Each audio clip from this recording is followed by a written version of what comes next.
భద్రాద్రి కొత్తగూడెం జిల్లా టేకులపల్లిలో కారు కాలిపోయింది. కారు నుంచి పొగలు రావడంతో అకస్మాత్తుగా మంటలు చెలరేగాయి.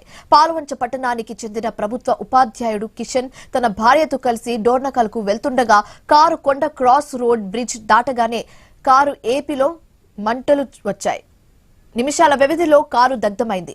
అగ్నిమాపక సిబ్బంది వెంటనే అక్కడికి చేరుకుని మంటలను అదుపులో తీసుకొచ్చే ప్రయత్నం చేశారు.